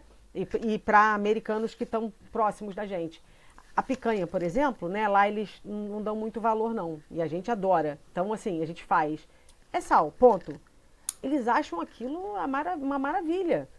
Sem esse molho, pimenta, né? Tem excesso de pimenta, de molho, de como você falou. E você modifica, na verdade, você tá. É igual o café com açúcar, né? Você tá tomando mais o açúcar do que o café. Você não sente o paladar. É a mesma coisa, né? Você tá muito mais no molho barbecue ou qualquer outro molho que seja usado do que propriamente sentir o paladar da carne, né? Completamente, né? Eu fico meio abismado com a quantidade de coisa, né? Tudo bem, abismado assim, porque agora que eu tô numa outra visão, mas se fosse 4 meses atrás eu achava maravilhoso. Mas agora eu acho que não precisa, né? Da carne principalmente. Engraçado, na segunda-feira eu encontrei com uma pessoa aqui em Londres que trabalha, né, na indústria da carne e tudo. E eu, né, tô com os projetos novos aí para o futuro, porque como eu trabalho diretamente com a indústria alimentícia aqui em Londres, né, eu já falei várias vezes no canal, mas às vezes para quem tá chegando novo. Então agora eu migrei, agora eu só quero trabalhar com indústrias que conectam com o meu novo estilo de vida, que é carne, enfim, né, mais um produto de origem animal. E aí eu falando com essa pessoa, e aí eu contei um pouco da história, né, que eu trabalho já com comida há mais de 10 anos e que eu sempre trabalhei com um pouco de tudo, mas que agora eu tô num estilo mais carnívoro, e ele ficou interessado, porque ele trabalha com uma carne de muita qualidade aqui na Inglaterra, e ele come essa carne, né, há muitos anos já, e ele come bastante. E aí ele deve estar na faixa de uns 60 anos, e ele me compartilhou, né, depois de ouvir minha história, ele falou, poxa, é engraçado você ter falado isso, porque eu recentemente tive um câncer de bexiga, e o meu oncologista disse que não, né, porque foi a primeira coisa que eu perguntei, se é a quantidade de carne vermelha que eu como, e ele falou que não, que estava relacionado a outras coisas, que não tinha nada a ver com a carne, né, então aquilo já chamou a atenção dele, então, né, já é alguém que tem uma visão diferente. Né? Porque se você for pegar a massa, a manada, a visão já teria falado assim, não, a culpa é da carne. Né? E a gente sabe que um câncer de bexiga, por exemplo, o cigarro é muito mais importante, aspectos de exposição ocupacional estão muito mais relacionados. Então é interessante ter visto alguém com a mente já já diferente, né? É bem legal. Não, eu fiquei surpreso também, porque apesar dele, né, trabalhar com uma carne de muita qualidade aqui, eu sei que a dieta dele não é só carne, ele come muitas outras coisas, também bebe, né? Ele é uma pessoa que gosta, né, da culinária. E aí, enfim, vale tudo, né, nesse mundo. Mas interessante. Foi legal que você falou da sua família, que eles não são carnívoros, né? Não, mas não eles têm são. Eles têm uma dieta mais Mas é isso, aberta? assim, então, desde que eu comecei a mudar minha alimentação, você já começa a mudar a alimentação em casa como um todo, né? Então tinha Automático, antes, né? pacote sei lá, biscoito, não sei. Hoje eu procuro limpar isso o máximo possível. É zerado? Não é. Né? Meu marido é um adulto, enfim, ele vai ter as escolhas dele, né? Mas naturalmente a gente foi mudando a alimentação da casa, né? Então as crianças normalmente a gente tem um prato que tem legumes, verduras e a carne, né? Sempre a proteína de origem animal é o principal pedaço desse prato, sabe? E elas hoje já aprenderam que a gente começa por ali, dá valor à proteína. Se tiver satisfeito, o que vai ficar não vai ser a proteína de origem animal. Eu ensino a elas a ler rótulo, então é muito comum nos Estados Unidos, por exemplo, eles usam demais, né, óleo vegetal e canola e milho e soja. Então elas já olham quando leem e falam assim, isso aqui não pode pegar, né, mamãe? Não, isso aqui não pode pegar. Então já sabem, começar a introduzir nelas a consciência, né? Porque, claro, daqui a pouco a gente cria para o mundo, né? Daqui a pouco elas não vão estar do meu lado, mas tem a consciência do prato, sabe? Do que precisa comer. Então a minha mais velha acorda de manhã, faz 2, 3 ovos mexidos e bacon. É o que ela gosta de comer de manhã. É isso. A mais nova já não liga tanto. A gente faz, por exemplo, um shake com whey protein e banana, né? É criança, metabolicamente saudável, o carboidrato está ali e vai dar energia para ela de uma forma adequada. Eu não estou botando ali Nescau. um xarope Nescau ou um xarope de milho, não é nada disso, né? É um whey protein bacana, limpo, né? Grass fed, enfim, tudo legal. E é o que ela gosta de comer. Mas eu não preciso dizer para ela que ela vai comer carne necessariamente. Mas eu vou te falar que às vezes sobra carne moída, ela adora. Carne moída com um requeijão, um cream cheese, um negócio. E às vezes é o café da manhã dela. Então, dá uma transbordada para a família, sabe? De você ter melhores escolhas. Não são carnívoros e nem sei se precisam ser também, assim. Mas se no futuro quiserem ser, já viram a mãe nesse processo. Mas comem e também são extremamente limpas, não comem nada de açúcar. Não, são crianças e eventualmente isso acontece, né? Mas eu tento sempre segurar o máximo possível, mas também não sou radical dizer que não vai comer de jeito nenhum e às vezes no momento ali cabe e tá ok. Não vejo problema por enquanto, mas sempre mostrando que não seria o ideal. Né? Entender que aquilo ali é uma exceção e não uma regra. Né? Se a gente botar ali o 80-20, 90-10 dentro da nossa vida, dificilmente a gente vai errar, né, em termos de alimentação e de saúde. Maravilha. Não, fantástico. Eu gosto de ouvir isso porque aqui também em casa, né? No caso, sou só eu e minha esposa, mas eu comecei até esse podcast falando que ela era totalmente contra, né? E por ser médica, ela vinha sempre falando, né? Cuidado com isso, porque eu sou médica. Mas só que eu, claro, né? Sempre preocupado também, mas ao mesmo tempo estudando, em paralelo, eu comecei o podcast para me conectar com pessoas que sabiam disso também. E hoje, depois de quase 100 dias, ela já está cada vez mais carnívora também, porque acho que, né, tá indo automático. Ela já gostava de carne, né? Só que acho que porque ela é da Grécia, então ela já cresceu com uma alimentação mais mediterrânea, né? Para ela é normal, não tinha muito arroz, feijão, essas coisas igual a gente no Brasil, né? Então para ela já era a alimentação original era mediterrânea. Ela nunca gostou de pão, de glúten, por algum uma motivo. Alimentação super limpa, né? A mediterrânea Exato. Clássica, vamos dizer assim, dos países realmente, né? Você vê que ela é super saudável, uma alimentação saudável. Eu adoro comida grega, enfim, né, o tipo de alimento que eles comem. E é isso, assim, é naturalmente limpa, é naturalmente sem pacotes, sem processados e ultraprocessados. E para ela deve ser muito fácil essa migração, ou botar um pouco mais de carne no prato. É isso que a gente está falando, né? Não precisa ser necessariamente carnívoro, né? Mas você entender o quão importante esse alimento é para a nossa saúde, né? Eu acho que é a informação principal, sabe? Concordo, não, perfeito. E como a maioria dos nossos amigos aqui também, por conta dela, muitos são médicos aqui em Londres também, e muita gente fica me perguntando, né? Mas e as fibras? Mas e o excesso de proteína nos rins? Pode fazer mal no rim? Né? Alguns ficam curiosos, mas alguns, né, ficam com as perguntas normais, né? Do jeito que eles aprenderam, né? Esse último post que a gente fez também tem várias perguntas nesse sentido. E o ácido úrico? E o rim? Aí eu falo, meu ácido úrico é 3,5. Está dentro da faixa do ótimo, não é nem do normal, é do ótimo para a mulher. Né? Meu rim funciona absolutamente ok, minha creatinina, minha ureia, sem problema nenhum.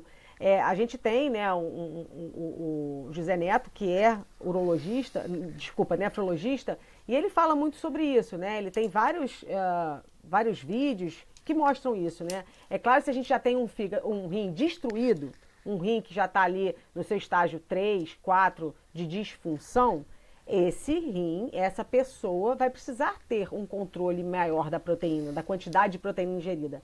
Mas não é alguém que segue uma alimentação bacana com proteína lá nos seus 2,5 gramas por quilo, né?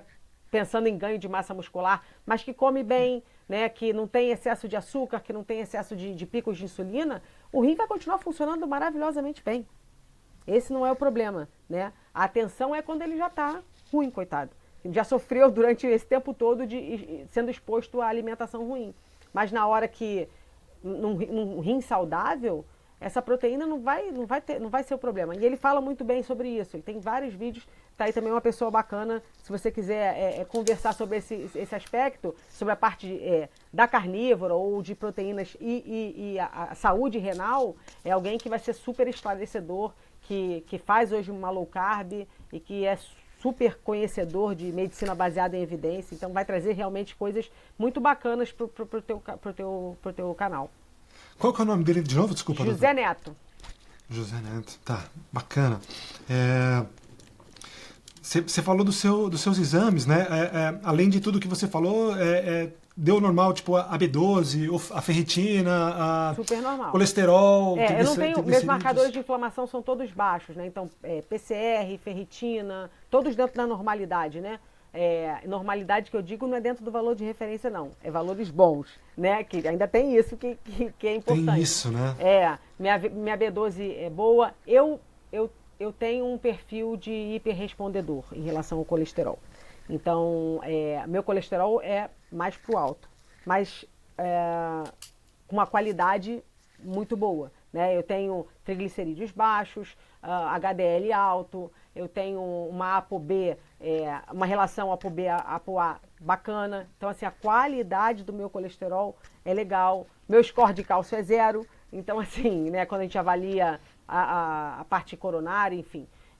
Mas eu tenho um perfil, se eu comer muito, o excesso de determinada exposição de gordura, sobe mesmo, meu colesterol sobe. Mas lembrar que eu só estou comendo gordura como fonte de energia. E eu preciso da molécula de colesterol, que é o transportador dessa energia. Então acaba ficando mais alto mesmo, tá? Mas não estou dizendo que assim, tem que ser um colesterol alto, é bacana. Não.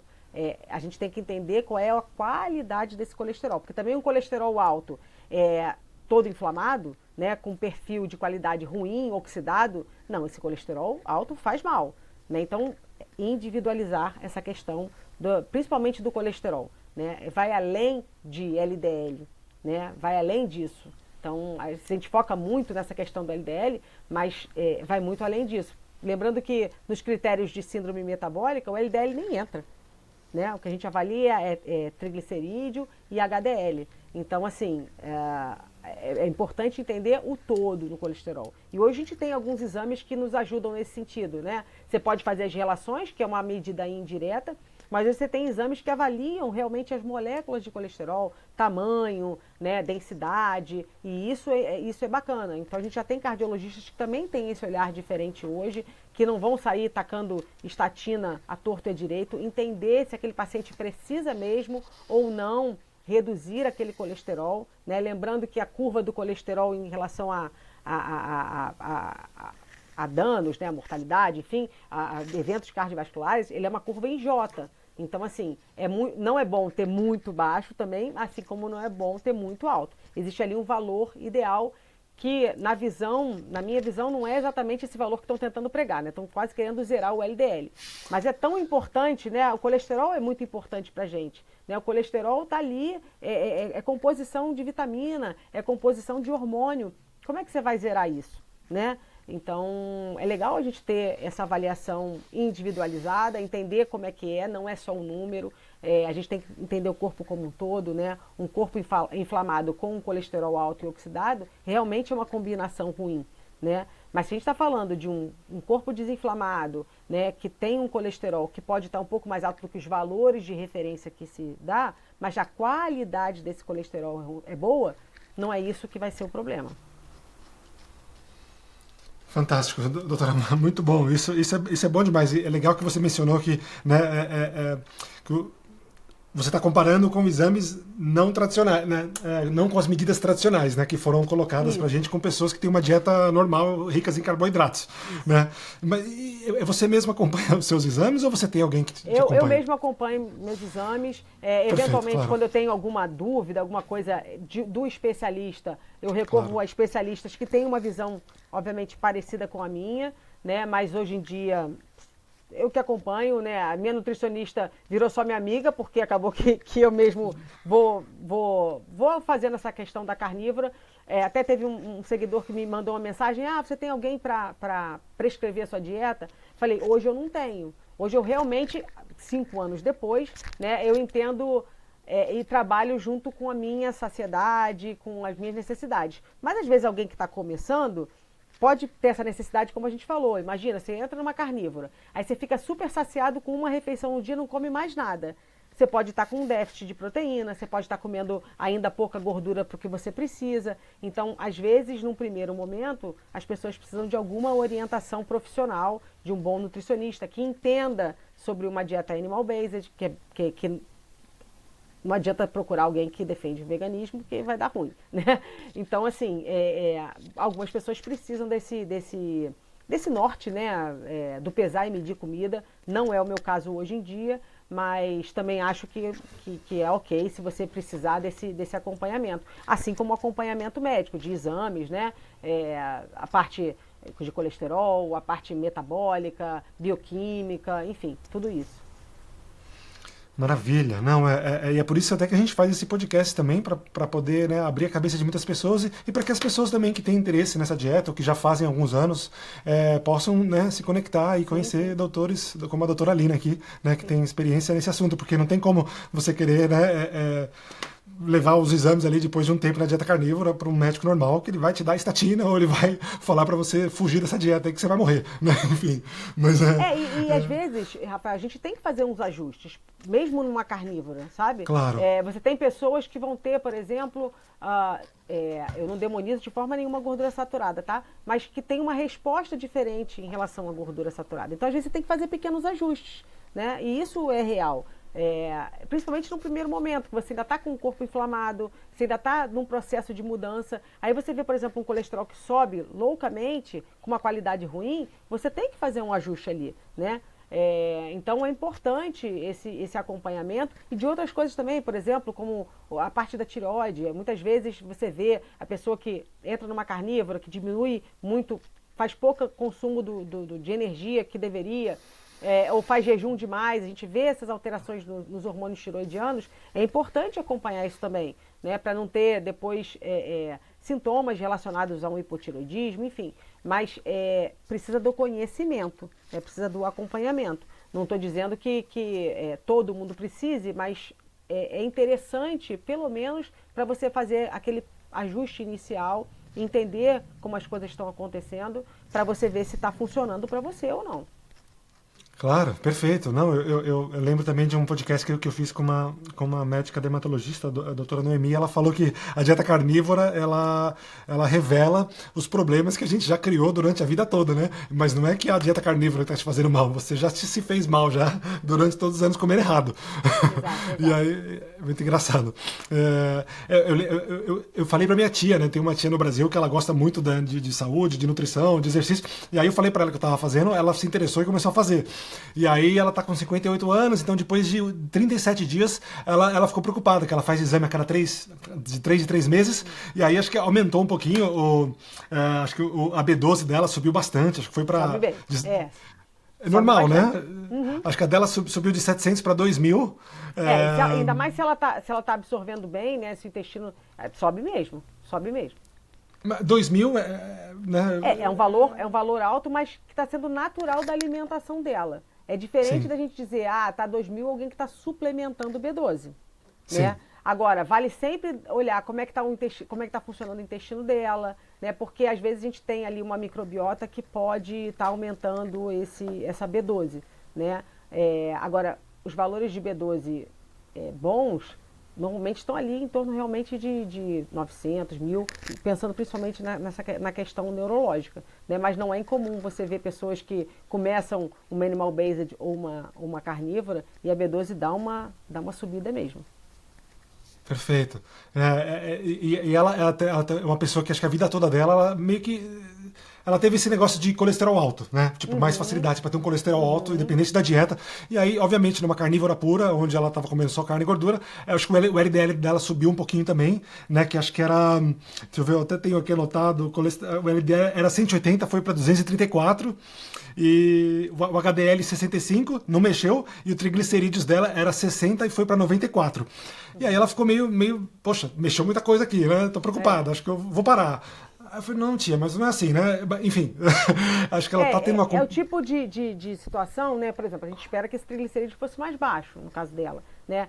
Que talvez valha um olhar de um nutricionista para ajudar, para ver exatamente o que ela está comendo, né? Qual é a porção, qual é a proporção, gordura, proteína, né? É nesse tipo de situação que vale exatamente uma análise do exame com uma análise do diário alimentar, né? Entender exatamente a quantidade de gordura que está sendo consumida, a quantidade de proteína que está sendo consumida, de calorias que estão sendo consumidas, né? Lembrando que em torno de 80% do nosso colesterol é produzido pelo nosso fígado.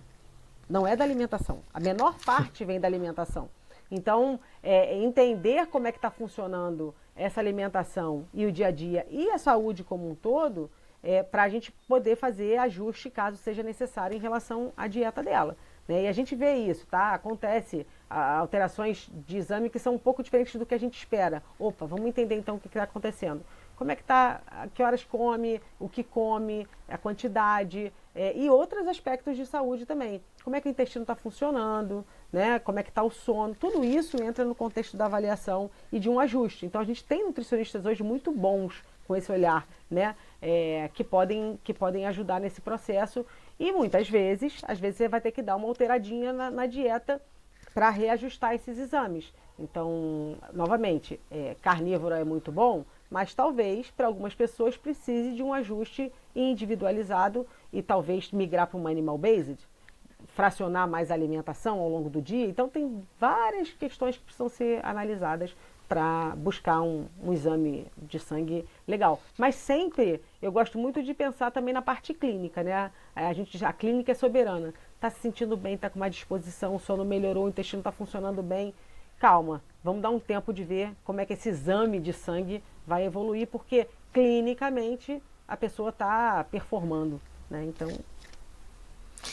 É perfeito você ter falado isso, né? Porque realmente, eu lembro que eu vi uma live acho que do Dr. Chafe, que ele fala sobre isso, né? Que às vezes no começo, né, no primeiro mês, no segundo mês, terceiro mês, pode ser que altere tudo, porque, né, o seu corpo viveu a vida toda no carboidrato como fonte de energia principal. De repente, mudou, virou gordura, agora você só come carne com gordura, vai bagunçar tudo, né? Os seus exames vão do dia para a noite vão mudar loucamente. Então pode demorar um tempinho para eles se estabilizarem novamente.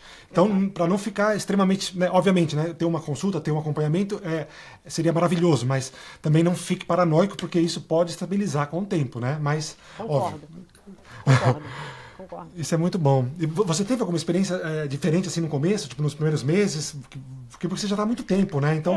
para carnívora não, tá? Assim, eu notei muita diferença quando fui fazendo a migração, principalmente low carb, cetogênica, né? A questão da performance, no primeiro momento dá uma quedazinha de energia, depois a energia floresce de uma forma impressionante. De exames, sim, eu tive um aumento do colesterol, como a gente está falando, né? Eu tenho, quando eu vou olhar no perfil do hiperrespondedor, né? Eu fico com o triglicerídeo lá embaixo, o HDL alto e meu colesterol sobe, né? Então eu vi esse processo acontecer, mas novamente, né? Com colesterol de boa qualidade, sem nenhum marcador de inflamação, mas foi a única coisa que eu vi mudar. Minha B12 também ficou mais alta, mas dentro ali de valores em torno de 900, 800. A vitamina D, conforme eu treinava muito mais no sol, né, corrida e tudo, sempre foi boa, mas tive, né, repondo quando precisa. E o restante dos exames de sangue, ótimos. Perfeito. Doutora, maravilha. E como que funciona o seu trabalho hoje? Os seus pacientes, a maioria são online? Hoje eu basicamente só atendo online.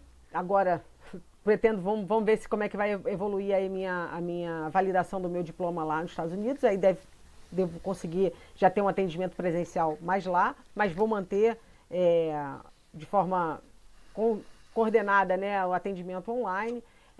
Nesse atendimento a gente busca muito essa questão da medicina de saúde mesmo. Então, eu hoje não atendo diretamente como oncologista, mas faço parceria com os oncologistas no momento em que o paciente ou está em acompanhamento pós-tratamento ou está em tratamento, justamente para dar esse apoio que a gente falou, né, da questão metabólica ao tratamento convencional, oncológico, buscando sempre manter um corpo saudável para mesmo aqueles que já passaram pela doença oncológica, evitar que ela retorne, né, manter o paciente em remissão. E também, independente da parte oncológica, muitos pacientes me procuram com esse objetivo de melhorar a saúde, melhorar a disposição, o sono, ter alguém ali que acompanhe, né? Muitas vezes a clínica médica tem sido muito mais presente na minha vida do que a própria oncologia. Então funciona assim, de forma online, a gente avalia que exames precisam ser pedidos também para não ficar pedindo coisas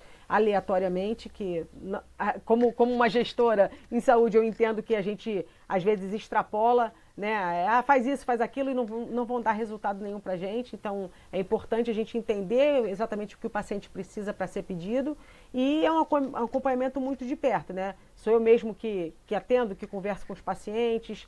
Normalmente eles têm meu WhatsApp, a gente está trocando sempre o tempo todo. Enfim, e buscar realmente essa medicina de saúde, não a medicina de doença que está assolando aí a nossa sociedade e trazendo essas doenças crônicas à tona, como a gente tem visto. Fantástico, maravilha. E por mais médicas como você nesse mundo.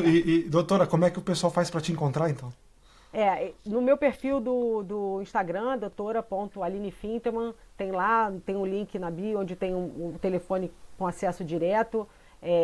E ali a gente consegue conversar e saber exatamente qual é a meta, qual é o objetivo do paciente, ver se encaixa, né? Porque eu acho que é isso, né? Tem que ter um encaixe entre o médico, entre o desejo do paciente e o médico. Muitas vezes até os pacientes perguntam, não sei se vai funcionar para mim, e aí eu pergunto qual é o seu objetivo, por que você está procurando, e a gente consegue entender aí o melhor momento de marcar essa consulta e os exames que precisam ser avaliados.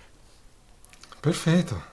Doutora Aline, muito obrigado. A gente passou de 1h30 já, eu não quero mais tomar seu tempo, porque eu sei que você é bem ocupada. Imagina.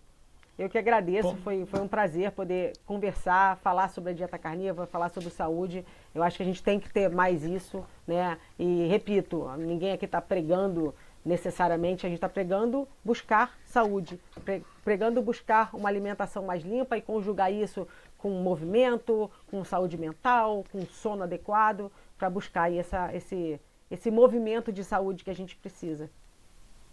Perfeito, exatamente. Assino embaixo. Muito obrigado, doutora. Eu vou deixar todos os contatos aqui da doutora Aline na descrição do vídeo. E mais uma vez, obrigado pelo seu tempo, doutora. Obrigada a você. Tchau, tchau. Até a próxima. Tchau.